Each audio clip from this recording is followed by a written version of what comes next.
والذين آمنوا وهاجروا وجاهدوا في سبيل الله والذين آووا ونصروا أولئك هم المؤمنون حقا لهم مغفرة ورزق كريم جربون الله أكبر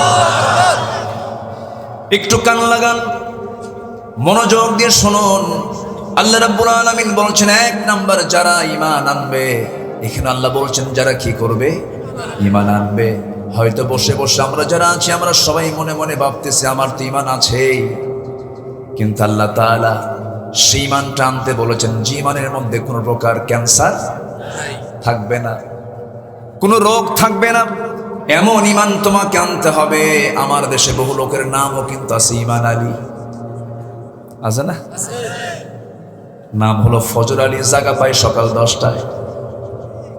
নাম হলো হিম্মত আলী, সাইকেলের চাকা বাস্ট হলেই শীত হয়ে পড়ে। নাম হলো আতর আলী, গাজার গন্ধে কাছে যাওয়া যায় না।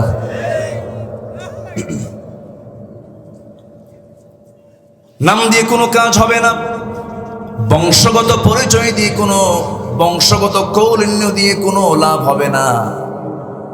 আল্লাহ রাব্বুল আলামিনের কাছে কোনো পদ নিয়ে গেলে সেই পদের কোনো মূল্যায়ন আল্লাহ তাআলা করবেন না। আল্লাহর কাছে সবচেয়ে বড় পদ হলো যে বান্দা ঈমান এনেছে, যে বান্দা মুত্তাকি হতে পেরেছে। জোরে বলি সুবহানাল্লাহ। বংশ দিয়ে কি করবেন আপনি? বংশ দিয়ে আপনি কি করবেন? অনেকে বংশের গরম দেখায়, আছে না? আমি অমুক বাড়ির লোক, আমি অমুক বংশের মানুষ। লাভটা কি? মাস 6 কি 7 আগে আমার চট্টগ্রাম মাহফিল, আমি ঢাকা এয়ারপোর্টের ডোমেস্টিক সাইডে বোর্ডিং পাস নিয়ে আমি ভিতরে গিয়ে বসবো, বসার জায়গা পাচ্ছি না। সব জায়গায় এখন পুরুষের আনাগোনা বেশি না মহিলার আনাগোনা বেশি? তাও কি গায়ে কাপড় চোপড় আছে? কাপড় চোপড়ও তো নাই। যে নায়িকা যত কাপড় খুলতে পারে তাকে বলা হয় সাহসী অভিনেত্রী। এই হচ্ছে দশা। তো আমি বসবো কোথায়? বসার জায়গা পাচ্ছি না। আমি খুঁজতেছি, দেখি তো আমার মতো টুপিওয়ালা কই। দেখি যে একটা কোনায় এক টুপিওয়ালা হুজুর বসে আছেন। তা আমি সেখানে গিয়ে বসার চেষ্টা করলাম, সালাম দিলাম। আগে সালাম দিলাম ঠিক, কিন্তু উত্তর পাচ্ছি না। তো আমি পাশে বসেই বললাম, ওস্তাজ আমি তো সালাম দিয়েছি, তাও কথা বলে না। মানে আমার টুপির সাথে ওনার টুপির মিল পড়ে নাই, বুঝলে? দোয়া তো আগে, দোয়া তো সবসময় সাধারণ মানুষ হুজুরদের কাছে যায়, হুজুর দোয়া করেন। এখন আমার দাবি কি জানেন? আপনারই হুজুরদের জন্য দোয়া করেন। হুজুরদের দশা ভালো না তো।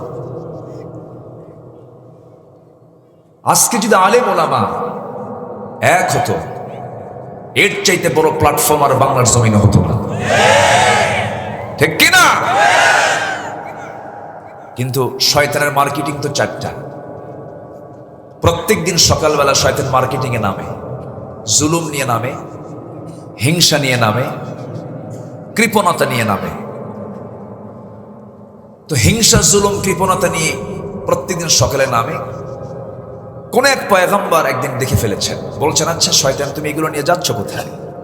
জুলুম নিয়ে যাচ্ছে হলো যারা শাসক তাদের কাছে, যেন জুলুম বাড়ায় দেয়। কৃপণতা নিয়ে যাচ্ছ কার কাছে? বলতেছে এগুলো নিয়ে যাচ্ছে হলো যারা ধনী মানুষ, এরা যেন কৃপণ আরো বেশি হয়। আর হিংসা নিয়ে যাচ্ছ কার কাছে?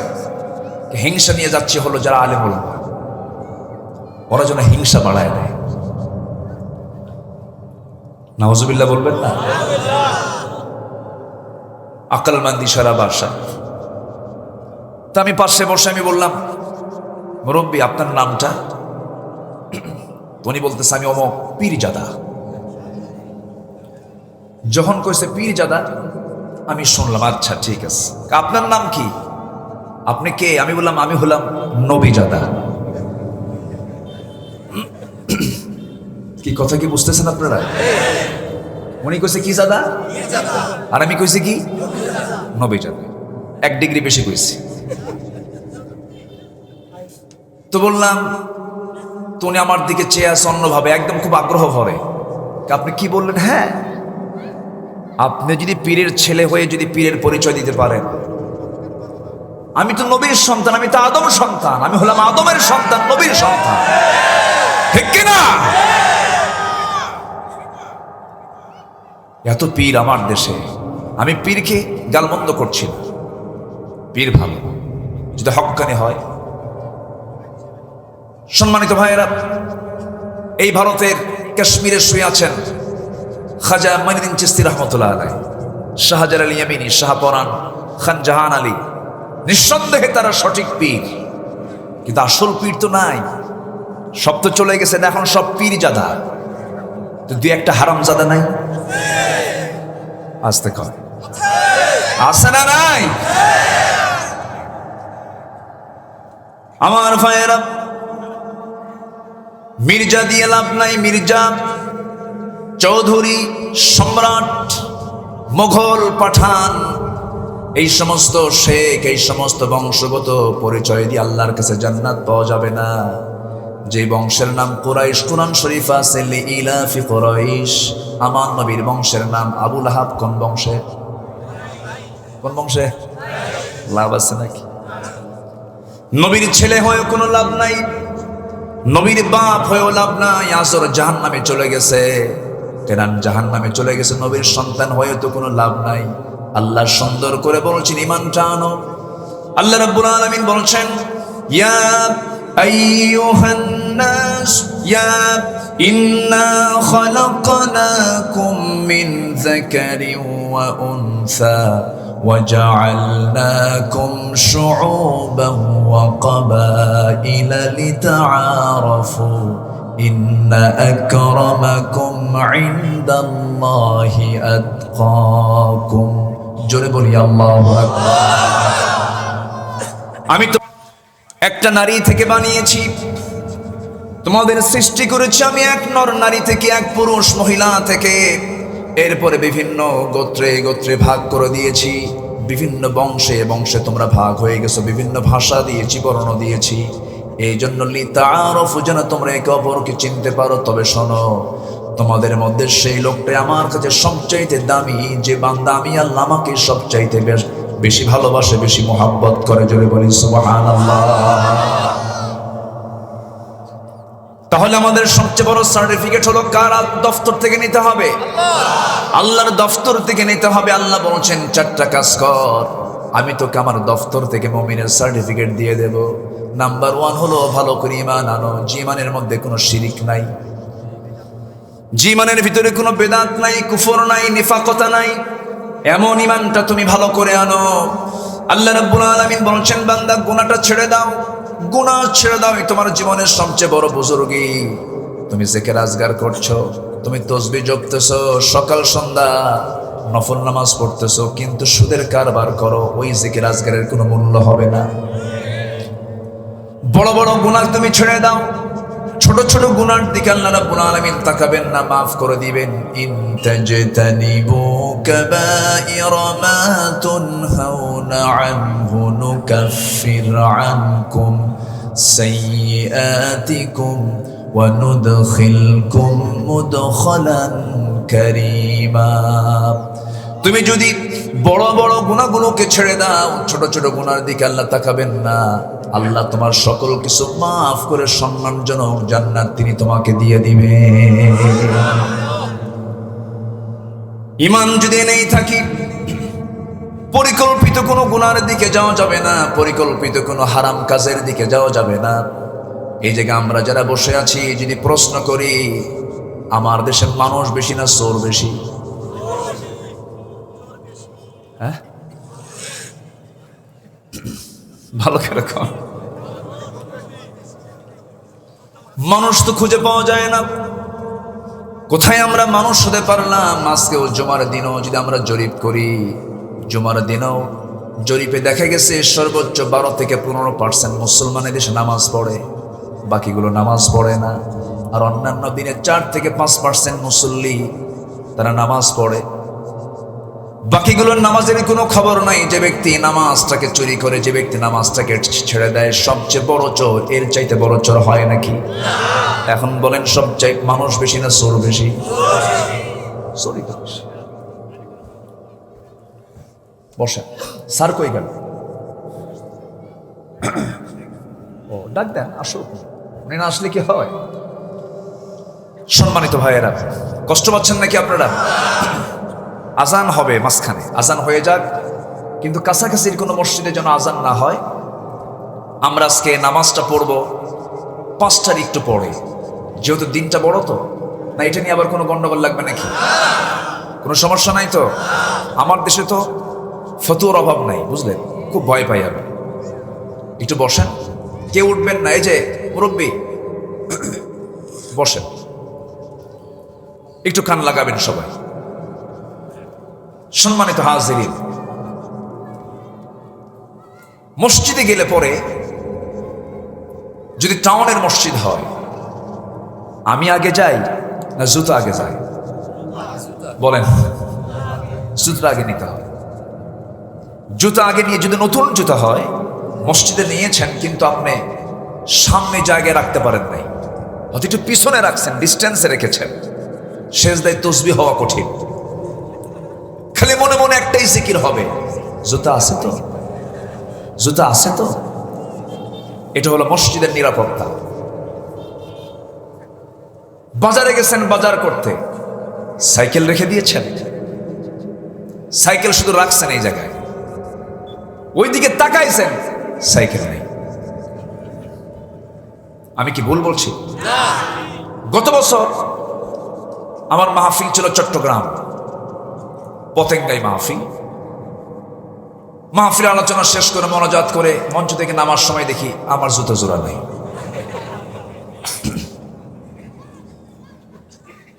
আমার কথা কি বুঝতেছেন ভাইরা? আচ্ছা, এখানে আমরা যারা বসে আছি, আমি কিন্তু একদম গোড়ায় হাত দিচ্ছি। সবার বোন আছে না নাই? বোনের সম্পত্তি কি এই দেশের সমস্ত ভাইয়েরা বোনদেরকে 16 আনা বোঝায় দেয়? ভালো করে বলবেন। ভালো করে দেয়? ভালো করে দেয়? 16 আনা দেয়? কি করে?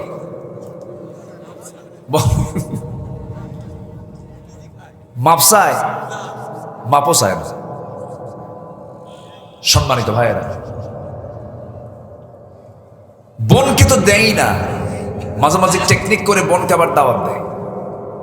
এক যুগ আগে বাপ মারা গেছে, এক যুগ, অথচ আল্লাহ বলছেন লিযযাকারি মিসলু হাযযিল উনসাইন। যখন মরে যাবে, মরে যাওয়ার সঙ্গে সঙ্গেই ছেলে 2 ভাগ পাবে, মেয়ে 1 ভাগ পাবে। এটা কার বিধান? আসতে বলবেন না, কার বিধান? আল্লাহর বিধান। এই জায়গায় কোনো হাত দেওয়া যাবে? তিলকা হুদুদুল্লাহ, এটা আল্লাহ তাআলার সীমা, এটাকে লঙ্ঘন করা যাবে না। এক যুগ চলে যায়, বনের জমিতে ভাই ধান লেগে সেই ধান গোলা ভরা। বোনকে মাঝে মাঝে দাওয়াত দিয়া সুন্দর করে কিছু ভালো মন্দ কিছু খাওয়ায়া পাশে বসে আবার বলে, বোন আমার, বাপ তো মরে গেছে, তুমি কিছু অংশ পাও। তো একটা কথা বলি, কি বোন, রাগ কইরো না, না বলো, অংশ নিলে কিন্তু ধ্বংস হবে। কি ওয়াজটা দিল দেখে। আচ্ছা, এটা কি কোরআন থেকে ওয়াজ না শয়তান থেকে ওয়াজ? কিসের থেকে ওয়াজ? মাহফিলে মা বোনরা আসছেন কিনা জানি না, মা বোনরা মনে মনে বলতেছে, হুজুর ভালো করে রাখুন, ভাই কিছু বসে আছে ওই জায়গায়। ওয়াজ তো বন্ধের পক্ষে চলে যাচ্ছে।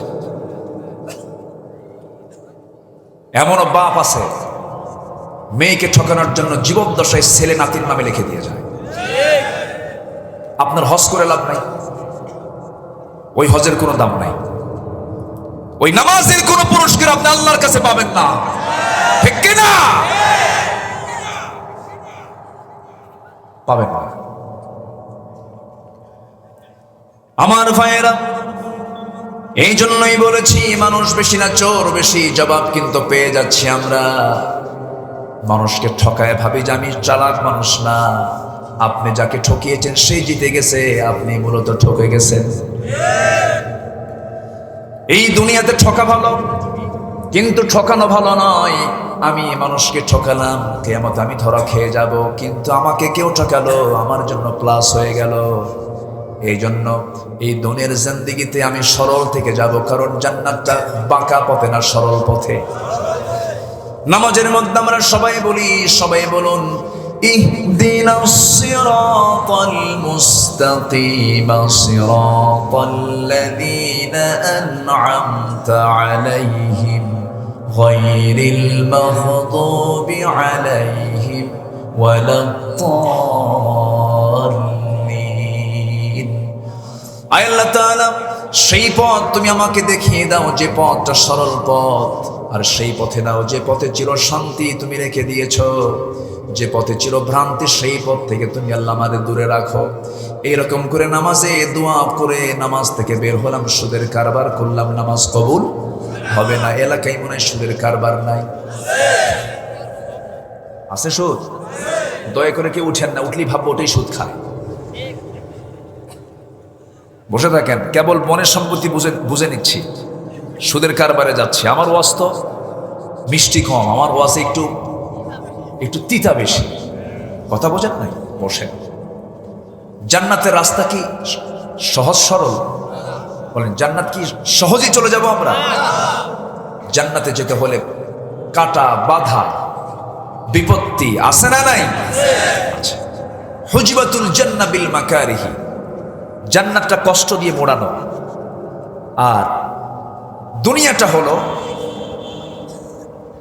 হুজবাতুল জান্নাহ বিল মাকারিহ, হুজবাতুন নার বিশ শাহাওয়াত, আর জাহান্নামটা হলো দুনিয়ার মোহ দিয়ে মোড়ানো।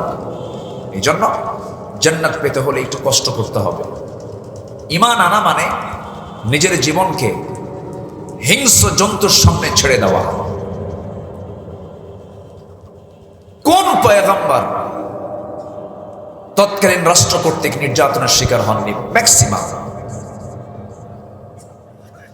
ইব্রাহিম আলাইহিস সালামকে তৎকালীন রাষ্ট্র শক্তি নমরুদ তাকে আগুনে পুড়ে মেরে ফেলার সিদ্ধান্ত নিয়েছিল, পারে নাই। মূসা আলাইহিস সালামকে ফেরাউন পানিতে চুবিয়ে মারার চিন্তা করেছিল, পারে নাই। এরকম করে যুগে যুগে যারা ঈমানের পথে যারা থেকেছেন, ওই সমস্ত ঈমানদারদের জীবন ঈমানটাকে টিকে রাখতে গিয়ে অনেকে জীবনটা পর্যন্ত দিতে হয়েছে। আজকের মাহফিলে শুনেছি মা বোনরা অনেক এসেছেন। আমার মা, আপনাকে আসিয়ার মতো হতে হবে, আসিয়ার আদর্শ আপনাকে ফলো করতে হবে।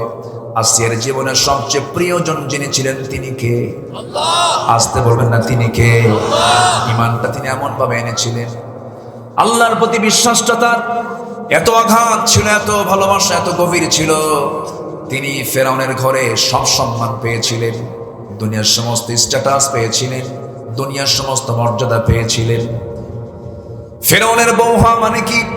ওই রাষ্ট্রের আসিয়া হলেন সেকেন্ড অপশনে তিনি ছিলেন, সেকেন্ড পারসন তিনি ছিলেন। কিন্তু সে আসিয়া আলাইহিস সালামকে করাত দিয়ে চিরে দুই টুকরা করে যে শহীদ করে দেওয়া হলো, এটার মূল কারণ ছিল ওয়াল্লাযীনা আমানু, যারা ঈমান এনেছে। কি এনেছে? ঈমান এনেছে। ফেরাউন জানে না সে ইসলাম কবুল করেছেন। ফেরাউন একদিন জেনে বলে ফেলল, আসিয়া শুনতে পেলাম তুমি নাকি দিন গ্রহণ করেছো। আসিয়া আলাইহিস সালাম বললেন, আমার স্বামী, আপনি শুধু জানবেন কেন, আপনি এখন দেখেন, আশহাদু আল্লা ইলাহা ইল্লাল্লাহ, আমি সাক্ষ্য দিচ্ছি আল্লাহ ছাড়া কোনো ইলাহ নাই। ফেরাউন বলল, আসিয়া শোনো, তুমি আমার ঘরের মানুষ, তুমি যদি ইসলাম কবুল করো আমার মান সম্মানটা থাকে কোথায়? আসিয়া বলছেন, দুনিয়ার কোনো সম্মান আমি দেখতে চাই না, আমি আল্লাহর জান্নাত পেতে চাই। জোরে বলে সুবহানাল্লাহ। টক্কর শুরু হয়ে গেল, দ্বন্দ্ব শুরু হয়ে গেল। অথচ আমার দেশে এমন পরিবারও আছে, একই পরিবারের একই বাবার চারটা ছেলে চারটা দল করে। দেশে যত দল আছে ততগুলো দল একটা একটা করে করে। যখন যে দল সরকারে আসে, ক্ষমতায় আসে, ওই ভাইটা বাকি তিন ভাইকে বলে কোনো চিন্তা না, আমি 5 বছরে দেখে নেব। আছে না? এটার নাম ঈমান নয়। আসিয়া আলাইহিস সালাম ঈমান টানলেন, স্বামীকে বলে ফেললেন, স্বামী আমার, আমি আপনাকে ভালোবাসি। সেই সময়ের দিনে সেই সময়ের ধর্মে কাফেরের বউ হিসাবে আসিয়া ছিলেন, ওই ধর্মে এটা স্বীকৃত ছিল। নূহ আলাইহিস সালাতু ওয়াস সালাম, লূত আলাইহিস সালামের স্ত্রী দুইজনে কাফেরা ছিল, বৈধ ছিল সেই সময়।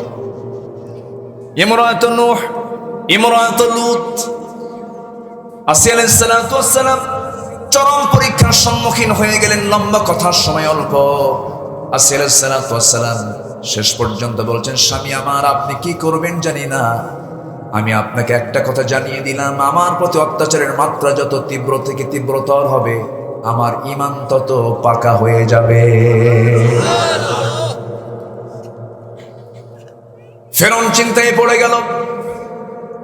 পৃথিবীর সবচেয়ে বড় যুদ্ধ হলো গৃহযুদ্ধ। কি যুদ্ধ? বই শুনতে লাগছে না? এর চেয়ে বড় যুদ্ধ আছে? চরম সংকটে পড়ে গেল ফেরাউন। মন্ত্রী হামানকে বলল, হামান কি করা যায়? হামান বলল, বুকের শত্রু বড় শত্রু, ঘরের শত্রু বড় শত্রু, কোনো দেরি করা যাবে না, তাকে দুনিয়া থেকে বিদায় করে দেওয়া হোক। আসিয়া আলাইহিস সালাতু ওয়াস সালামের ব্যাপারে চূড়ান্ত পাকাপোক্ত হয়ে গেল, জল্লাদ প্রস্তুত হয়ে গেল। আসিয়া আলাইহিস সালাতু ওয়াস সালাম যখন প্রস্তুতি নিচ্ছিলেন দুনিয়া থেকে বিদায় হয়ে যাবেন, দুই হাত দুই পাতার বেঁধেও ফেলা হলো। আসিয়া আলাইহিস সালাতু ওয়াস সালাম কি জল্লাদ কর্তৃক দুই টুকরা করে যখন তাকে শহীদ করে দেওয়া হবে, ওই সময় ফেরাউন শেষবারের মতো বলে ফেললো, আসিয়া সংসারটা শেষ হয়ে গেল, কি করবে বলো?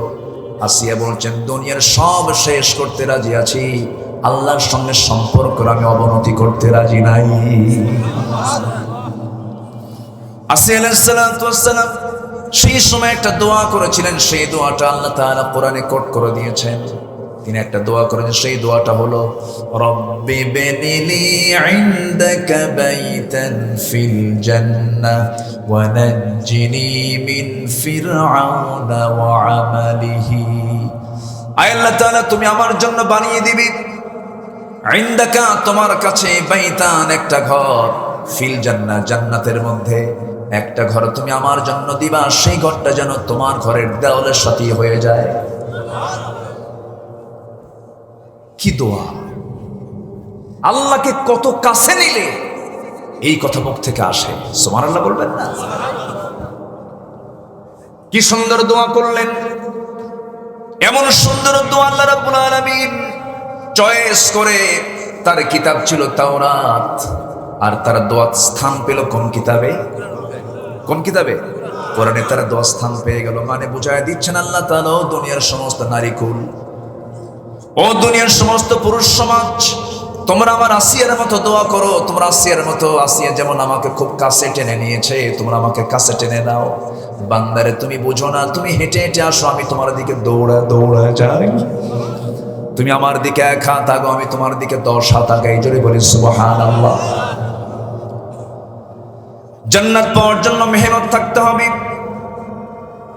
আসিয়া আলাইহিস সালাতু ওয়াস সালামের সামনে যখন জল্লাদ রেডি হয়ে গেল, করার দিয়ে চিরি যখন 2 টুকরা করা হবে, এমন সময় তিনি মুখে আল্লাহর জিকির করতে করতে দুনিয়া থেকে বিদায় নিলেন।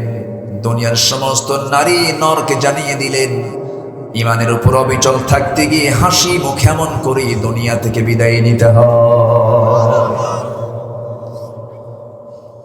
ঈমান এনেছেন একজন সাহাবী, মক্কা থেকে মদিনায় হিজরত করে এসেছেন। মদিনার উপকণ্ঠ থেকে সেই সাহাবীকে কুরাইশরা ধরে নিয়ে চলে গেছে মক্কায়, রিমান্ডে নিয়ে পিটায়, কোনো কাজ হয় না। শেষ পর্যন্ত বলল, খাবার বন্ধ করে দেব খোবায়েব, তোর খাবার দেব না। খোবায়েবের খাবার বন্ধ হলে কি হবে? খোবায়েব আল্লাহর প্রতি তার এমন অবিচল আস্থা ছিল যে কোনো কিছুই টেনশন তিনি করলেন না। আল্লাহর পক্ষ থেকে তার জন্য জান্নাতের খাবার প্রস্তুত হয়ে গেছে। শেষ রাতে আল্লাহর কালাম তেলাওয়াত করেন, কি যেন তার সামনে জান্নাতের আঙ্গুরে ছড়া ঝোলায় রাখে, একটা করে আঙ্গুর তিনি মুখের মধ্যে নেন, আল্লাহর কালাম জিকির করেন। 4টা মাস চলে গেল, চেহারা সুন্দর হয়ে গেল, চতুর্দিকে এটা ছড়িয়ে পড়লো। খোবাবকে খাবার বন্ধ করে দিয়েও কোনো লাভ হয় না, খোবাবের খাবার আসমান থেকে আসে। আবু জেহেল আইন পাশ করে ফেলল, ওকে ফাঁসির মঞ্চে ঝুলিয়ে মারতে হবে। খোবায়েবকে বলা হলো, খোবায়েব এখনো সময় আছে, তুমি কি করবে বলো? খোবায়েব বলছেন, শোনো, তোমরা আমার জন্য কি করবে জানি না, তবে আমি আমার নাকের মধ্যে জান্নাতের ঘ্রাণ পেতেছি। তোমাকে আমরা দুনিয়া থেকে বিদায় করব, তোমার শেষ ইচ্ছা বলতে কিছু আছে নাকি? সঙ্গে সঙ্গে তিনি বলেন, আমার শেষ ইচ্ছা তোমরা যদি পূরণ করতে চাও, আমি দুনিয়ার কোনো লোকজনের সঙ্গে আমি সাক্ষাৎ করব না, দুনিয়ার কোনো পরিবারের সঙ্গে আমার দেখা করার দরকার নাই। তোমরা আমার শেষ ইচ্ছা যদি পূরণ করতে চাও, আমাকে একটু ওযুর পানি দিয়ে দাও, ওযু বানাবো, নামাজে দাঁড়ায় আমি আল্লাহর সঙ্গে একটু কথা বলবো। নামাজ মানে কার সঙ্গে কথা বলা? আসতে বলবেন না, কার সঙ্গে কথা বলা? কার সঙ্গে বোঝাপড়া হয়? আল্লাহর সঙ্গে বোঝাপড়া হয়ে যায়। আমার ভাইয়েরা, খুবাইব রাদিয়াল্লাহু তাআলা আনহু ওযু বানালেন, নামাজে দাঁড়ায় গেলেন। নামাজটা যখন শুরু হয়ে গেছে, প্রথম রাকাত খুব মনোযোগ দিয়ে নামাজ পড়লেন, আস্তে আস্তে করে নামাজ পড়ছেন। দ্বিতীয় রাকাতে মনে মনে চিন্তা করলেন, নামাজটা যদি একটু লম্বা করি, কাফের মুশরিকরা ভাবতে পারে খুবাইব বুঝি মৃত্যুর ভয়ে নামাজটাকে লম্বা করছে। তাড়াহুড়ো করে দ্বিতীয় রাকাতে নামাজটা সম্পূর্ণ করলেন। সম্পূর্ণ করে দুটো হাত আসমানমুখী উঁচু করে ধরে আছেন, আয় আল্লাহ তাআলা, আমি জানি না আমি দুনিয়া থেকে মনে হয় বিদায় হয়ে যাব আল্লাহ, কারণ নাকের মধ্যে আমি জান্নাতের ঘ্রাণ পাচ্ছি। আজকে আমি 4 মাস গত হতে চললো, 5টি মাস পড়ে গেছে, নবীজির সুন্দর চেহারা দেখতে পাই না। তোমার কাছে ফরিয়াদ করছি আল্লাহ, আমি যদি দুনিয়া থেকে বিদায় হয়ে যাই, আমার বিদায় সালামটা তুমি আল্লাহ আমার নবীর দরবারে পৌঁছায়া দিবা। কি পরিমাণ তাদের ঈমান পাকা ছিল দেখেন। যেখানেই গিয়েছেন আল্লাহকে ছাড়েন নাই, রাসূলকে ছাড়েন নাই, কিন্তু আমরা 10 টাকা দিয়ে মান বেচে ফেলি, ঠিক কিনা বলেন? কয় টাকা দিয়া? 10 টাকা দিয়ে আমরা ঈমান বেচে ফেলে দেই। সামান্য সিগারেটের প্যাকেট পেলে পরে আমাদের ঈমান শেষ। খুবাইব রাদিয়াল্লাহু তাআলা আনহু দোয়া শেষ সম্পূর্ণ করি, জোর করে তাকে ধরাও লাগলো না, জল্লাদও তাকে ধরতে হলো না, দৌড় মেরে মেরে ফাঁসি কাস্টের দিকে দৌড় মেরে মেরে যাচ্ছেন। সবাই বলছে, খুবাইব তোমার কি মাথা খারাপ হয়েছে নাকি? মানুষকে মরার জন্য দৌড়ায় নাকি? খুবাইব বলছেন, না রে না, আমি ফাঁসির মঞ্চের দিকে তাকায় নাই, আমি দেখতে পাচ্ছি জান্নাতের 8টা দরজা আমার আল্লাহ আমার জন্য খুলে খুলে রেখে দিয়েছে। 2 হাত 2 পা বাঁধা হলো, সামনে দাঁড়ানো তিনি, এক পায়ে দাঁড়িয়ে আছেন। ফাস্তাকিম কামা উমিরতা ইন্নাল্লাযীনা রাব্বুনাল্লাহু সুম্মা ইসতাকামু, ইস্তেকামাত হয়ে আছেন। এমন সময় একজন কাফের এসে বলছে, খুবাইব তোমার এই জায়গায় যদি তুমি না থেকে যদি মুহাম্মদকে এখানে বাঁধতে পারতাম। নাউজুবিল্লাহ। এই কথা যদি ইমানদার শুনে তার কি সহ্য হবে নাকি? খুবাইব যখন এই কথা শুনেছেন, শোনা মাত্রই হাতে তো অস্ত্র নাই, 2টা হাত বাঁধা, কি বলবেন তিনি চিন্তা করছেন। এমন চিন্তা করতে করতে তার মধ্যে মনে হলো, মুখের মধ্যে কয়েক মিনিট ধরে তিনি থুতু জমা করলেন, মুখ ভরা থুতু তিনি মুখের মধ্যে জমা করলেন। যে ব্যক্তি এই কথাটা বলেছে, রাসূলকে নিয়ে কটূক্তি করেছে, কটাক্ষ কথা বলেছে, মুখ ভরা থুতু তার মুখের মধ্যে মেরে দিলেন। মেরে দিয়ে আল্লাহর কসম করে বলি, আমার শক্তি সামর্থ্য থাকার পরেও আমার সামনে যদি কেউ নবীর ব্যাপারে একটা চুল বাক্য উচ্চারণ করে, একটা চুল কথাও বলে, আমি তাকে হালে ছেড়ে দেব না। এই কথা বলার সঙ্গে সঙ্গে একজন কাফের এসে তার ডান হাতে মেরে দিল, ডান হাতটা ছিটকে পড়ে গেল। খুবাইব মুস্কি মুস্কি হাসি মারেন, বাম হাত কেটে ফেললো, চিৎকার মেরে মেরে হাসেন। আত্মীয় স্বজন সবাই বলছে, ও খুবাইব আমরা তোমার হাত পা গুলো কেটে কেটে দিই, তুমি হাসো কেন? খুবাইব বলছেন, তোমরা আমার একটা করে অঙ্গ হানি করে দাও, আর আমি জান্নাতের একটা করে হুর দেখতে পাই। জান্নাত তারা কত কাছে টেনে নিয়েছে। খুবাইব দুনিয়া থেকে বিদায় নিলেন। নবীজি মদিনার মসজিদ থেকে সাহাবায়ে কেরামদের সঙ্গে কথা বলতে বলতে হঠাৎ করে তিনি দাঁড়ায় গেলেন, হাত উঁচু করে বলছেন, সালামুন আলাইকা ইয়া খুবাইব, সালামুন আলাইকা ইয়া খুবাইব। সাহাবীরা বলছেন, ইয়া রাসূলুল্লাহ, খুবাইবের কি হয়েছে যে আপনি খুবাইবকে সালাম দিচ্ছেন? কি হয়েছে বলুন, আমরা 5 মাস যাবত তাকে আমরা দেখতে পাই না, কি হলো? রাসূল বলছেন, ওরে আমার সাহাবীরা রে, ওরে ওমর, ওরে আবু বকর, আমার খুবাইব আর দুনিয়াতে বেঁচে নাই, জান্নাতের পাখি হয়ে জান্নাতের মধ্যে উড়ে বেড়াতেছে। জোরে বলে সুবহানাল্লাহ। এটার নাম ঈমান। এটার নাম কি বলে? ঈমান। ঈমানের যত্ন নিতে হবে। ঈমান শুধু আনলেই হবে না, ঈমানের যত্ন নিতে হবে। ইমানটাকে ক্যান্সার আক্রান্ত করা যাবে না, ইমানটাকে শিরক আক্রান্ত করা যাবে না। আল্লাহ রাব্বুল আলামিন সুন্দর করে বলছেন একটা জায়গায়, কান লেগে শোনেন, ওয়াল্লাযীনা আমানু ওয়া লাম ইয়ালবিসু ঈমানাহুম বিযুলমিন উলাইকা লাহুমুল আমনু ওয়া হুম মুহতাদুন। ঈমান যারা আনবে এবং যারা ঈমানকে যারা শিরকের দ্বারা আচ্ছাদন না করবে, ঈমানকে যারা ফ্রেশ রাখবে, আল্লাহ বলছেন তারাই নিরাপত্তায় থেকে যাবে, তাদের জন্য আমি আল্লাহ জান্নাত রেখে দিয়েছি। জোরে বলি সুবহানাল্লাহ। গুনার সাগরে যাওয়া যাবে না। হয়তো কিছু গুনাহ হতে পারে, কিন্তু গুনাহ প্ল্যান করে কোনো গুনাহ করা যাবে না। হঠাৎ করে কোনো গুনাহ হয়ে গেছে, মাফ চেয়ে নেব কার কাছে? কারণ গুনাহ বান্দার হবে, বান্দার গুনাহ হবে দেখি তো বান্দার দামটা বেশি। ফেরেশতার গুনাহ করার কোনো যোগ্যতা নাই, ফেরেশতা কোনো গুনাহ করতে পারে না, এই জন্য ফেরেশতার চাইতে মানুষের দাম বেশি। বান্দার গুনাহ করার যোগ্যতা থাকার পরও বান্দা গুনাহ করে না, এই জন্য ফেরেশতার চাইতে বান্দার দাম বেশি। জোরে বল সুবহানাল্লাহ। আল্লাহ বান্দাকে গুনাহ করার যোগ্যতা দিয়েছেন এবং এই কথাও বলে দিয়েছেন, লাউলাম তুযনিবু লাযাহাবাল্লাহু বিকুম ওয়া লাজাআ বিকওমিন হাত্তা ইযনিবুন। বান্দা তুমি যদি গুনাহ না করো, আমি তোমাকে এই দুনিয়া থেকে মিটিয়ে দিয়ে বের করে দিয়ে এমন জাতি পাঠাবো যারা গুনাহ করবে, চোখের পানি ফেলে ফেলে আমার কাছে মাফ চাবে, আমি তাকে মাফ করে দেব। তাহলে এর মানে কি আজকে থেকে গুনাহ শুরু? এরকম ভাবতেছেন নাকি আপনারা? না, এটা আল্লাহ তাআলা একটা আশার বাণী দিয়েছেন। আমার ভাইয়েরা, মুসলমান আজকে নামাজ পড়ে না। যে প্রশ্ন করেছিলাম প্রশ্ন উত্তরটা সঠিক দিয়েছেন। মানুষ বেশি না চোর বেশি? নেতা বেশি না কর্মী বেশি? ভালো করে রাখুন, নেতা বেশি না কর্মী বেশি? নেতাই তো বেশি, কর্মী তো নাই। এই জন্য সব নেতা মনসর ঠিক থাকে কেমনে? ঠিক কিনা? মসজিদে যান, মসজিদে গেলে পরে সেখানে দেখবেন ইমাম কয়জন আর বাকি সব কর্মী, সব মুসল্লি। মেম্বার কি ভাঙ্গে নাকি? মেম্বার ভাঙ্গে? ভাঙ্গে না। রাসূল নেতৃত্ব তৈরি করেছেন নামাজ থেকে। যে নেতৃত্বে নামাজ নাই সেই নেতার মুখে জুতা মারা দরকার। রাজি আছেন কারা কারা? হাত উঁচু করে দেখেন মুসলমান।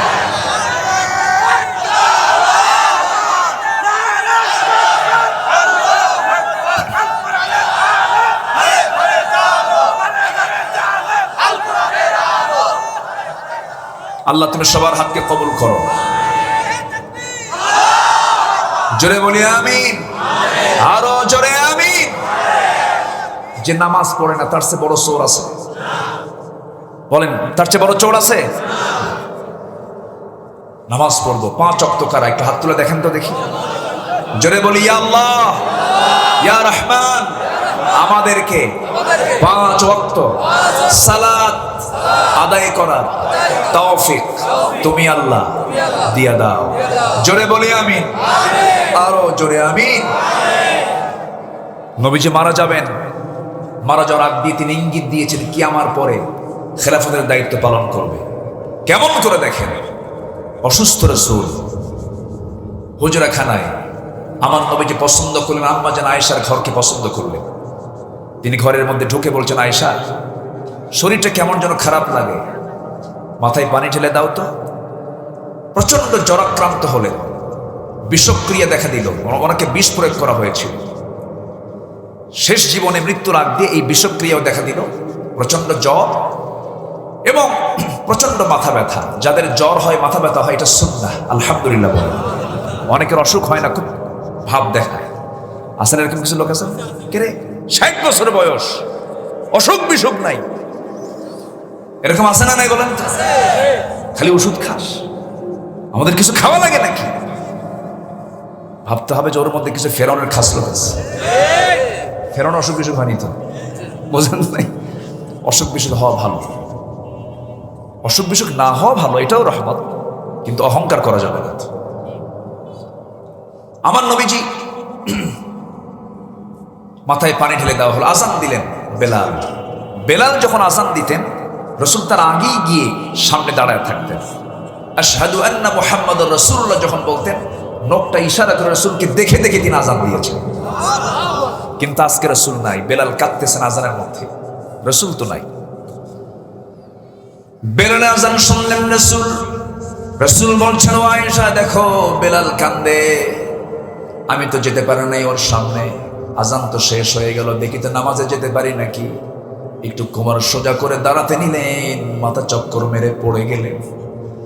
আম্মা জান আয়েশা তাকে জড়ায় ধরে বলছেন, ইয়া রাসূলুল্লাহ আপনি মনে হয় আর পারবেন না। রাসূল বলেন, তাই তো মনে হচ্ছে আয়েশা, কিন্তু নামাজ পড়াবে কে? কে পড়াবে নামাজ? আমার সাহাবীরা কার পিছনে ইক্তেদা করবে? নবী ইনস্ট্যান্ট সেই সময় সিদ্ধান্ত নিলেন, শোনো আমার আয়েশা, তোমার আব্বা আমার বন্ধু আবু বকরকে বলো আমার মুসল্লায় দাঁড়ায় যেন সে নামাজের দায়িত্ব পালন করে, মানে আমার পরবর্তী খেলাফতের দায়িত্ব পালন করবে আমার আবু বকর। নেতৃত্ব এসেছে কোন জায়গা থেকে? নামাজ থেকে। আমার নবীজি এই কথা যখন বলে ফেললেন, আম্মা জান আয়েশা তার আব্বাকে ডাক দিয়ে বললেন, আবু বকর সিদ্দিক রাদিয়াল্লাহু তাআলা নবীর মুসল্লায় যখন দাঁড়ালেন, সাহাবীরা হাওমাও করে কাঁদে। আহারে, নতুন ইমাম তো পেয়ে গেলাম, মনে হয় রাসূলের পিছনে আমরা নামাজ পড়তে পারবো না। সবার ভিতরে কান্নার রোল পড়ে গেল। নামাজ যখন শুরু হয়ে গেছে, ইমামও কান্দে, মুসল্লিও কান্দে, সাহাবীরাও কান্দে। নবীর কানে কান্নার আওয়াজ আসলো। নবীজির সঙ্গে সঙ্গে সেই জায়গা থেকে উঠে বলছেন, ওরে আয়েশা আমাকে ধরো, জানালার কাছে নিয়ে যাও, আমি আমার সাহাবীদের নামাজ দেখবো। জানালার ওই ফাঁকা দিয়ে রাসূল মুসল্লিদের সাহাবীদের নামাজের দৃশ্যগুলো যখন দেখতেছিলেন, চোখের কোনা বেয়ে টপ টপ করে পানি পড়ে। আম্মা জান আয়েশা বলছেন, হুজুর আপনি কাঁদেন কেন? তারা তো নামাজ পড়ে। রাসূল বলছেন, আয়েশা আমার এটা দুঃখের পানি নয়, এটা আমার চরম আনন্দের চোখের পানি।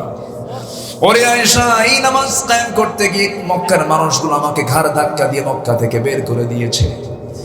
এই নামাজ কায়েমের সংগ্রাম করতে গিয়ে তায়েফের মানুষ আমাকে মেরে মেরে রক্তাক্ত করে দিয়েছে। এই নামাজ কায়েমের সংগ্রাম করতে গিয়ে উহুদের ময়দানে আমার দাঁত দুটো ভেঙে দিয়েছে। দেখো ভালো করে কথা বলতে পারি না। খন্দকের পরীক্ষা খনন করতে গিয়া কোদাল মারতে মারতে আমার কোমরটা অকেজো হয়ে গেছে। ওরে আয়েশা, এত কষ্টের বিনিময়ে নামাজ কায়েম হয়েছে এই রাষ্ট্রে। এই সাহাবীরা সেই নামাজ, রাষ্ট্র হওয়া নামাজ, রাষ্ট্র কায়েম হওয়া নামাজ আদায় করতেছে। এই চরম আনন্দ আমার চোখ দিয়ে টপ টপ করে পানি পড়ে। আয়েশা, তুমি আমার প্রিয় সাহাবী আবু বকরকে বলে দাও সেজন্য আমার নামাজের দায়িত্বটা পালন করে নেয়। এই কথা বলে রাসূল শুয়ে পড়লেন। আম্মা জান আয়েশা বলেন, 9টা কারণে আল্লাহ তাআলা আমাকে শ্রেষ্ঠত্ব দান করেছেন। 1 নাম্বার কারণ হলো 9 বছর বয়স আমি স্ত্রী হয়েছি, 13 বছর বয়সে নববধূ হয়ে নবীর ঘরে পদার্পণ করেছি। আমি আয়েশা আমি নিজের চোখে জিবরাইলকে চোখে দেখেছি, আমি একমাত্র কুমারী।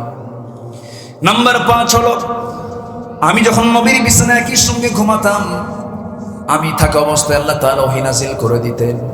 নাম্বার 7 হলো আমি আয়েশা নিজেকে ধন্য মনে করি, আমার সামনে আল্লাহ তাআলা কয়েকটা আয়াত সরাসরি নাযিল করে দিয়েছে। আরেকটা কারণে আমি নিজেকে ধন্য মনে করি, নবীজি আমার উরুতে মাথা রেখে জীবনের শেষ নিঃশ্বাস ত্যাগ করেছেন। নবীজি দুনিয়া থেকে বিদায় নেবেন, উরুতে মাথা রেখে শুয়ে আছেন। নবীজি বলছেন, আয়েশা মৃত্যুর সময় মনে হয় ঘনিয়ে এসেছে, আমার কলিজার টুকরা ফাতিমা কোথায়? ফাতিমাকে ডাক দাও তো। ফাতিমার নাম নেওয়া মাত্র নবীর সামনে যখন দাঁড়ালেন, আমার নবীজি তার চোখের দিকে তাকায় রাসূল কেঁদে ফেললেন। কাছে টেনে নিয়া কানের মধ্যে মুখ ঢুকিয়ে বলছেন, ফাতিমা রে কান্দিস না, আমার মরার পর তুইও মরে যাবি, কবরের জিন্দেগিতে তোর সঙ্গে আমার প্রথম সাক্ষাৎ হয়ে যাবে। আল্লাহু আকবার। আমার নবীজি ফাতিমাকে বিদায় দিয়ে দিলেন। আম্মা জান আয়েশাকে সামনে নিয়ে বলছেন, আয়েশা রে আমি মনে হয় দুনিয়া থেকে বিদায় হয়ে যাব, দেখো তো মিসওয়াক আছে নাকি? আমার মুখটা কেমন যেন দুর্গন্ধ মনে হচ্ছে। মিসওয়াক একটা এনে দিয়া, আম্মা জান আয়েশার বয়স তখন 18 বছর, মিসওয়াকটা চাবায় চাবায় নরম করে দিলেন। নবীর হাতে মিসওয়াকটা দেওয়া মাত্র আমার নবীজি মুস্কি মুস্কি হাসি মেরে বলছেন, আয়েশা রে এই যে মিসওয়াক তুমি আমাকে দিলে, মিসওয়াকটা শুরু না করে তোমার মুখের লাগানো থুতুগুলো আমি চুষে চুষে পান করছি আর মুস্কি মুস্কি হাসি দিচ্ছেন। আয়েশা বলেন, নিজেকে ধন্য মনে করি, আমার নবীজি তার জীবনের শেষ খাবার খেয়েছেন, আমি আয়েশা আমার মুখের লালা। আমার নবীজি দুনিয়া থেকে বিদায় নেবেন। আম্মা জান আয়েশা বলেন, রাসূল আমার সঙ্গে সর্বশেষ কথা বলি, আমার সঙ্গে কথা বলি, দুনিয়া থেকে বিদায় নিয়েছেন, সর্বশেষ আমার সঙ্গে তার কথা হলো, কনভারসেশন হলো। আয়েশা রে আমি দুনিয়া থেকে বিদায় নিচ্ছি, পরিবারের জন্য আমি কিছু বলবো না, কারোর জন্য কিছু বলবো না, আমি আমার উম্মতের জন্য বলবো। আমার উম্মতরা যেন নামাজের চুরি না করে, যেন নামাজটা ঠিক মতো আদায় করে। জোরে বলি সুবহানাল্লাহ। সবাইকে নামাজ পড়তে রাজি আছেন? সবার কিন্তু হাত ওঠে নাই। জোরে বলি ইয়া আল্লাহ, আরো জোরে ইয়া আল্লাহ, ইয়া রহমান, ইয়া রহিম। আমাদেরকে 5 ওয়াক্ত সালাত আদায় করার তৌফিক তুমি আল্লাহ দিয়া দাও। জোরে বলি আমিন, আরো জোরে আমিন। হাত নামান। আর যদি কিছু সময় কথা বলি কষ্ট হবে? রাজি আছি তো? একটু জিকির করি লা ইলাহা।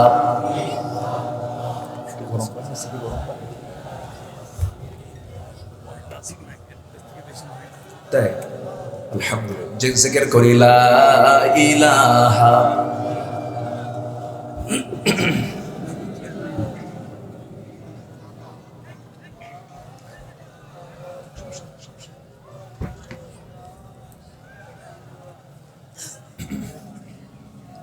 আরো জোরে লা ইলাহা, আরো জোরে লা ইলাহা, আরো জোরে লা ইলাহা,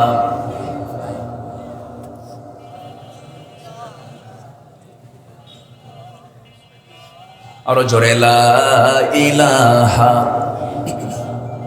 আমি কিন্তু উঠতে বলিনি, এত লোককে রেখে আপনি চলে যাচ্ছেন, আমি কিন্তু উঠতে বলিনি। কিন্তু মাহফিলে বসে যদি মজা না পাওয়া যায়, কোরআন তেলাওয়াত শুনে যদি মজা না পাওয়া যায়, করে যদি মজা না পাওয়া যায়, সেজদা দিয়ে যদি তৃপ্তি না পাওয়া যায়, তাহলে ভাবতে হবে নফসের মধ্যে শয়তান আসর করছে। আসতে কোন কেন? বসেন, একটু বসেন। ওয়ার্ল্ড কাপ, বিশ্বকাপ হয়ে গেল, রাত 3টার দিকে খেলা, ওযু কইরা 2টার দিকে প্রস্তুত। ওযু করে বোঝেন নাই? আবার ফোন দিয়ে কয় হুজুর দোয়া করেন আমার দলটা যেন জিতে যায়। আছে না নাই? আচ্ছা, কত সময় চলে যায়। জুমার দিন এই সময়টা দোয়া কবুলের সময়। আমরা এখানে একসঙ্গে জামাতে নামাজ পড়ব, জোরে বলি ইনশাআল্লাহ। এই উম্মতের জন্য একটা বিশাল বোনাস। এই জমিন সব এই উম্মতের জন্য সেজদার জায়গা। জোরে বলে সুবহানাল্লাহ। এখানে আজকে সেজদার জায়গা হয়ে যাবে, নামাজ হবে। আমাদের পাশে কবরস্থান আছে, সাক্ষী। ওখানকার বাসিন্দা কি আমরা হব না? হব না? কত সময় থাকতে হবে। এই মাজলিসে বসার গুরুত্ব জানলে কেউ উঠতো না, একটু বসে থাকে। আর একটু সময় আমরা একসঙ্গে দোয়া করে এখান থেকে বিদায় নেব। জোরে বলি ইনশাআল্লাহ। সম্মানিত হাজিরিন, আল্লাহ তাআলা তার দফতর থেকে ইমানদারের সার্টিফিকেট দিবেন। কয়টা কাজ করলে? বলেন কয়টা? বলেন। বলেছি কয়টা? বলেছি এ পর্যন্ত কয়টা? একটা। আরো আছে কয়টা? তো যাচ্ছেন কেন? বসেন। আমার উঠতে একটু দেরি হয়েছে, তাই না? একটু আগে উঠলে ভালো হতো, কিন্তু আপনি আসতেও দেরি করেছেন। জুমার দিন জুমার নামাজ পড়ে এসেছেন। আমার আগে রিদওয়ান, সেও মূল্যবান কথা বলেছে। আমি যতটুকু কথা বলেছি এ পর্যন্ত আমরা মানব তো ইনশাআল্লাহ? আমরা সবাই মানব তো? বনের সম্পত্তি বুঝায় দেব তো? অনেক কথাই কিন্তু চলে আসছে আজকে। হক লঙ্ঘন করলে আল্লাহ মাফ করবেন না, এটা খেয়াল রাখবেন। জান্নাত এত সহজ নয়। জান্নাতের অ্যাপার্টমেন্টটা কত বড়! আমার ভাই অত্যন্ত আমার কাছের মানুষ, আমার প্রতিবেশী, কিন্তু ঢাকাতে একসঙ্গে থাকা হয়। উনি শুধু একজন ব্যবসায়ী নয়, উনি একজন এদেশের শীর্ষ বিদ্যাপীঠ। হাজার হাজার নয়, লক্ষ লক্ষ আলেম তৈরি হয় যেই কারখানা থেকে। তামিরুল মিল্লাত কামিল মাদ্রাসার অনারেবল তিনি একজন লেকচারার। বিশাল ব্যাপার। আপনার গ্রামেরই সন্তান তিনি। কেউ তো আলহামদুলিল্লাহ করলেন? রাগ করছেন মনে হয় নাকি? আচ্ছা, শিক্ষাবিদ। ওনার ওয়াইফ আবার ম্যাডাম, উনি আমার তিনটা মেয়েরই ম্যাডাম, আমার তিনটা মেয়ে তার প্রতিষ্ঠানে পড়ে। উনি হচ্ছেন আবার কামিল মাদ্রাসার প্রিন্সিপাল। কেউ তো আলহামদুলিল্লাহ কইলেন? জি। তো যাই হোক, ওনার আমন্ত্রণে আমার আশা, আমি এসেছি। খুশি হয়েছেন তো নাকি? আমিও খুশি হয়েছি, আলহামদুলিল্লাহ। সম্মানিত ভাইয়া, সম্মানিত বন্ধুগণ, তো জান্নাত যদি নীতি হয়, কত বড় অ্যাপার্টমেন্ট জান্নাতের, বিশাল এরিয়া।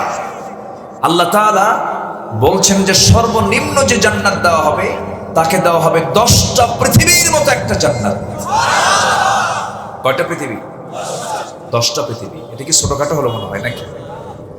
228টি দেশ নিয়ে একটা পৃথিবী, 50 কোটি 10 লক্ষ বর্গ মাইলের দুনিয়া।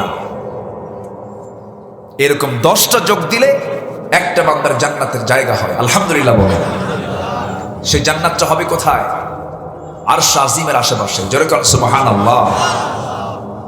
এখান থেকে আপনি একটু চাঁদের দেশে যাবেন, ঘুরে আসছেন, ভালো কথা। ওই চাঁদের দেশে যাওয়া লোকগুলো যদি বলে আমি একটু মঙ্গল গ্রহেও গেলাম, চাঁদেও গেলাম, একটু তারকার দেশে যাব। এক একটা তারকা আছে, ব্যাটেল জুইস নামে একটা তারকা আছে, যে তারকাটা সূর্যের চাইতে 33 কোটি গুণ বড়। জোরে বলেন সুবহানাল্লাহ। আর সূর্য হলো পৃথিবী থেকে এত বড়, 13 লক্ষ দুনিয়া যোগ দিলে একটা সূর্য হবে। নিকটবর্তী তারকা প্রক্সিমা সেন্ট্রাই। প্রক্সিমা সেন্ট্রাই যদি কেউ যেতে চায়, তো বর্তমান দুনিয়ার সবচেয়ে দ্রুতগামী একটা নভোযান আছে, অ্যাপোলো 11, যার গতি হলো প্রতি ঘন্টায় 39,000 কিলোমিটার প্রতি ঘন্টায়। এই কিলোমিটার বেগে যদি কেউ যেতে চায় ওই তারকার দেশে, তার সময় লেগে যাবে হলো 1,15,000 বছর মাত্র। যাবেন কারা কারা? হাত তোলেন। সম্ভব? আসতে বলে সম্ভব। সেই জান্নাত আল্লাহ তাআলা কোথায় রেখে দিয়েছেন? সেই জান্নাত পেতে হলে আমাদের কাজ করার দরকার আছে না নাই? আসতে বলবেন না, আছে না নাই? আমার ভাইয়েরা, আল্লাহ রাব্বুল আলামিন 4টা কাজের কথা বলে দিয়েছেন। নাম্বার 1 হলো যারা ঈমান আনবে, ফ্রেশ ঈমান, ভেজাল ঈমান আনলে হবে না। নাম্বার 2 হলো যারা হিজরত করবে। হিজরতের 2টা সংজ্ঞা দেওয়া যেতে পারে। একটা হিজরত হলো ইসলামের জন্য দেশ ত্যাগ করা, আর একটা হলো হিজরত মানে হলো সমস্ত হারাম কাজগুলোকে বর্জন করা। আল মুহাজিরু মান হাজারা মা নাহাল্লাহু আনহু। মুহাজির তো তাকেই বলে যে সমস্ত হারাম কাজগুলোকে নিজের জীবন থেকে মাইনাস করে ফেলে। আমার বন্ধুগণ, নাম্বার 3 হলো ওয়াজাহাদু ফি সাবিলিল্লাহ। আল্লাহর রাস্তায় যারা জিহাদ করবে। জিহাদ এখনো আছে না নাই? আসতে বলে জিহাদ আছে না নাই? জঙ্গিবাদের সাথে ইসলামের কোনো সম্পর্ক, সন্ত্রাসের সাথে ইসলামের কোনো সম্পর্ক, কিন্তু জিহাদের সঙ্গে সম্পর্ক আছে না নাই? যারা বলে জিহাদ নাই তারাই হলো টাটকা মুনাফিক, ঠিক কি না? তারাই হলো মুনাফিক। যারা বলে জিহাদ নাই, সন্ত্রাস নাই, জঙ্গিবাদ নাই, কিন্তু জিহাদ আছে না নাই? জিহাদ, আল জিহাদু মাদিন ইলা ইয়াউমিল কিয়ামা। জিহাদ কিয়ামত পর্যন্ত চলবে, কারণ আবু জেহেলের সেলা সামুন্ডারা থাকবে, সংগ্রাম চলবে, ঠিক কি না? চলবে, সংগ্রাম চলবে। সুদ বন্ধ করবেন কেমনে? ওয়াজ কইরা। জেনা বন্ধ করবেন কেমনে? ওয়াজ কইরা। চুয়াডাঙ্গার দর্শনায় একটা মদের ফ্যাক্টরিতে লাভ হয়েছে এবছর 700 কোটি টাকা। আলহামদুলিল্লাহ, তাই না? এগুলো কেমনে বন্ধ করবেন আপনি? এগুলো এমনি এমনি বন্ধ হবে না। সংগ্রামের দরকার আছে না নাই? মুজাহাদার প্রচেষ্টার দরকার আছে না নাই? আচ্ছা, জিহাদের গুরুত্ব কতটুকু একটু একটা প্রেক্ষাপট সময় নিয়ে ফেললাম, আর একটু 5টা মিনিট আমি বলবো, মনোযোগ দিয়ে শোনেন। আমার নবীজি জীবনে 86টি যুদ্ধ পরিচালনা করেছেন। 27টি যুদ্ধের নেতৃত্ব রাসূল নিজে দিয়েছেন, নিজের সামনে সামরিক যুদ্ধে অংশগ্রহণ করেছেন, অস্ত্র হাতে নিয়ে মোকাবেলা করেছেন। সবচেয়ে বড় অভিযান ছিল হলো তাবুক। বলেন তো কি? তাবুক। রোমানদের বিরুদ্ধে মোকাবেলা হবে। 30,000 সাহাবী নিয়ে। কত হাজার? 30,000 সমরাস্ত্রে সজ্জিত সাহাবায়ে কেরামকে নিয়ে রাসূল তাবুকের প্রান্তর পর্যন্ত গেলেন রোমানদের বিরুদ্ধে মোকাবেলা করার জন্য। যুদ্ধ হলো না, বিনা যুদ্ধে আবার রাসূল ব্যাক করলেন মদিনায়। মদিনার মসজিদে রাসূল বসে আছেন। একজন সাহাবী কাব বিন মালিক রাদিয়াল্লাহু তাআলা আনহু আস্তে করে নবীর সামনে গিয়ে দুই হাঁটু গেড়ে দিয়ে নবীর কাছে দাঁড়িয়ে বলছেন, সুন্দর করে বসে বলছেন, হুজুর আমার ভুল হয়ে গেছে, আমি একটা ভুল করে ফেলেছি, আপনি আমাকে মাফ করেন। রাসূল বলেন, কি ভুল করছো আগে কও। তিনি বলেন, ইয়া রাসূলুল্লাহ, আমি তাবুকে যাই নাই, জিহাদে যাই নাই। কেন? ইচ্ছা করেই যাই নাই। কেন, কি হয়েছে? হুজুর গাফলতি করেছি আমি, গড়িমসি করেছি আমি যাই নাই। রাসূল বলেন, তাই? হ্যাঁ। আর কে যাও নাই? হেলাল বিন উমাইয়া যায় নাই। আর কে যাও নাই? মুরারা বিন রাবিয়া যায় নাই। আর কে যাও নাই? হুজুর আমার জানা নাই। হলো কয়জন? 3 জন। 30,000-এ কয়জন? 3 জন, মাইনাস ছিল। আমার নবীজি আস্তে করে বলেন, কাব তুমি এখন মসজিদ থেকে চলে যেতে পারো। তাকে পাঠায় দিলেন। তৎক্ষণাৎ আমার নবীজির চক্ষু রক্তিম আকার ধারণ করলো, লাল হয়ে গেল চেহারা। সাহাবে কেরামকে ইমার্জেন্সি বৈঠকে ডেকে বললেন, মদিনার সমস্ত মুসলমানকে আমি এই মুহূর্তে ঘোষণা দিলাম, কোন মুসলমান এই 3 জন কাব বিন মালিক, হিলাল বিন উমাইয়া, মুরার বিন রাবিয়া, 3 জনের সঙ্গে কোন প্রকার লেনদেন, কথা বার্তা, আচার ব্যবহার কিচ্ছু করতে পারবো না, বয়কট। এই 3 জনের কানে যখন সংবাদ চলে গেছে, এখন কি হতে পারে বলেন তো? তাদের কি নামাজের কোনো অভাব ছিল? রোজার কোনো সমস্যা ছিল? দান সদকার কোনো সমস্যা ছিল? আমার নবীজি এই 3 জনের বিরুদ্ধে যখন বয়কটের ডাক দিলেন, কাব বিন মালিক যিনি নিজেই রাসূলের কাছে ক্ষমা চাইতে গিয়েছিলেন, রাসূল তাকে ক্ষমা করলেন না। কাব বিন মালিকের কানে যখন সংবাদ চলে গেল, সঙ্গে সঙ্গে তিনি কি করলেন? সঙ্গে সঙ্গে তিনি স্ত্রী ঘরের সামনে গিয়ে স্ত্রীকে ডাক দিচ্ছেন, দরজায় কড়া নাড়ছেন। স্ত্রী আবার দরজা খোলো। দরজায় যখন ডাক দিয়েছেন, স্ত্রী ভিতর থেকে বলছেন, স্বামী আমার দরজা খুলবো, শর্ত হলো দরজা খুলে দেব, আপনি ঘরের মধ্যে ঢুকবেন, পিছনের দরজা দিয়ে আমি বের হয়ে চলে যাব, কারণ যে ব্যক্তিকে রাসূল বয়কট করেছেন সেই ব্যক্তিকে আমিও বয়কট করতে বাধ্য হলাম। কথা বোঝা যায়? এটার নাম ঈমান, এটার নাম কি? কাব বিন মালিকের কাছে যেন আকাশ ভেঙে পড়ার মতো হয়ে গেল। কাব বিন মালিক রাদিয়াল্লাহু তাআলা আনহু করলেন কি?